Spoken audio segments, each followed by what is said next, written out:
Morning students, welcome to SPS online classes. हम पढ़ने जा रहे हैं क्लास 4 की हिंदी रीडर की बुक राष्ट्रवाणी हिंदी पाठमाला का चैप्टर नंबर 2। लास्ट क्लास में हमने पढ़ा था फर्स्ट चैप्टर एक किरण। अब हम पढ़ेंगे नेक्स्ट चैप्टर मैं नदी हूँ, पाठ 2 मैं नदी हूँ। ये एक आत्मकथा है जो नदी के ऊपर है। नदी ने अपनी आत्मकथा को इस पाठ में बयां किया है, अर्थात उसका वर्णन किया है। तो हम पढ़ना स्टार्ट करते हैं। मैं नदी हूँ, हमेशा बहती रहती हूँ। मैं पगडंडी पर नहीं चलती, सड़कों पर नहीं चलती। बने बनाए रास्ते मुझे नहीं भाते। कितनी भी मुश्किलें क्यों न आए, मैं अपना मार्ग स्वयं बना लेती हूँ।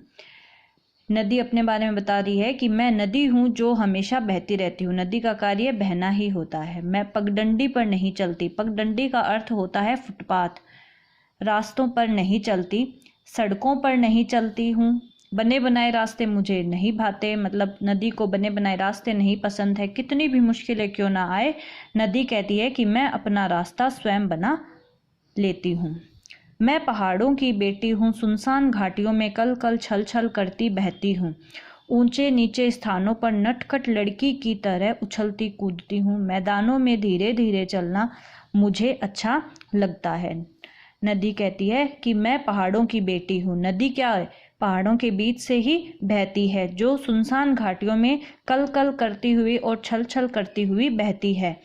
ऊंचे नीचे स्थानों पर नटखट लड़की की तरह उछलती कूदती है। जैसे झरने और बहते आपने कभी देखे होंगे, उसी तरीके से यह भी ऊंचे नीचे स्थानों पर नदी नटखट लड़की की तरह उछलती कूदती रहती है। मैदानों में धीरे धीरे चलना नदी को अच्छा लगता है।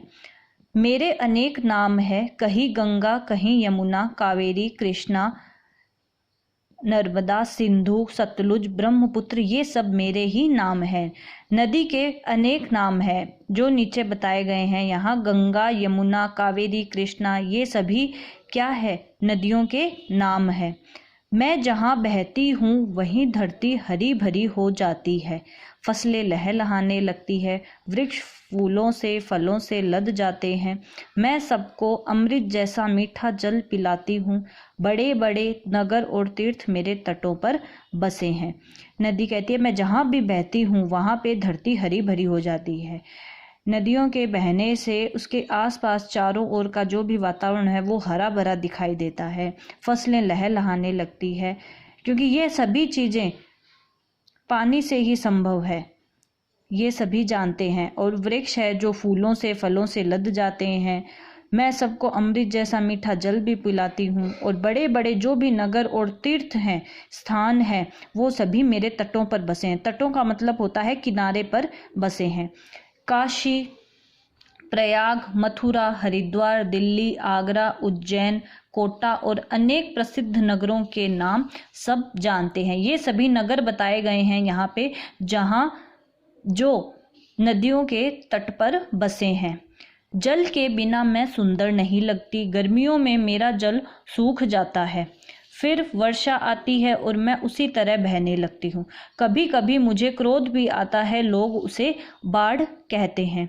तब मेरा रूप डरावना हो जाता है। तब मैं गांव के गांव बहा ले जाती हूँ। स्त्री पुरुष, घर बार, खेत खलिहान, पशु पक्षी, सभी को बहा ले जाती हूँ। नदी का काम, नदी क्या है? जल के बिना सुंदर नहीं लगती है, क्योंकि नदी की पहचान ही जल से है। गर्मियों में नदी का जल सूख जाता है, फिर वर्षा आती है तो नदी फिर से भर जाती है और नदी अपना कार्य उसी तरह करने लगती है, अर्थात वह उसी तरह बहने लगती है। कभी कभी मुझे क्रोध भी आता है। इंसानों को क्रोध आता है तो नदियों को भी क्रोध आता है। लोग उसे किस नाम से बुलाते हैं? बाढ़ के नाम से बुलाते हैं। जब मेरा रूप डरावना हो जाता तब मेरा रूप डरावना होता है। जब बाढ़ आती है तो नदी का रूप डरावना हो जाता है।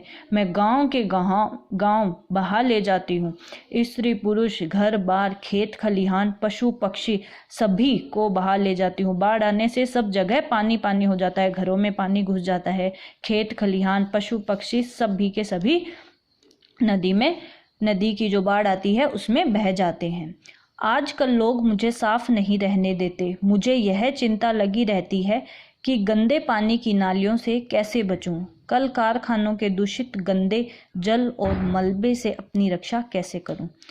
आजकल लोग, नदी को यह चिंता हरदम लगी रहती है कि लोग मुझे साफ नहीं रहने देते। उसी में नहाते हैं, उसी में अपने कपड़े धोते हैं और भी अनेक कार्य वह नदियों में करने लग गए हैं। इसीलिए नदी को यह चिंता रहती है कि वह इस गंदे पानी की जो भी नालियाँ हैं उनसे कैसे बचूं। कल कारखाने, जो भी फैक्ट्री और है, उनका जो भी दूषित मलबा है, गंदा जल है, उन सब से नदी कहती है कि मैं अपनी रक्षा कैसे करूं। यह चिंता नदी को हरदम लगी रहती है। मैं मनुष्यों को आनंद देती हूँ, मैं उन्हें सदा चलते रहने का गीत सुनाती हूँ। मैं सबकी सेवा करती हूँ किंतु बदले में कभी कुछ नहीं मांगती। नदी कहती है कि मैं मनुष्यों को आनंद देती हूँ हरदम, उन्हें सदा चलते रहने का गीत सुनाती हूँ, यानी बिना रुके हमेशा आगे बढ़ते रहने की सीख देती हूँ। और मैं सभी की सेवा करती हूँ पर मैं किसी से कभी कुछ भी नहीं मांगती। इस पाठ से हमें यह शिक्षा मिलती है कि हमें बिना रुके आगे बढ़ते रहना चाहिए, अपने मार्ग स्वयं बनाने चाहिए। भले ही रास्ते में कितनी भी मुश्किलें क्यों ना आए, हमें सदा आगे बढ़ते रहना चाहिए। स्टूडेंट्स, आज हमने पढ़ा पार्ट 2, मैं नदी हूँ। नेक्स्ट क्लास में मिलते हैं, तब तक थैंक यू सो मच।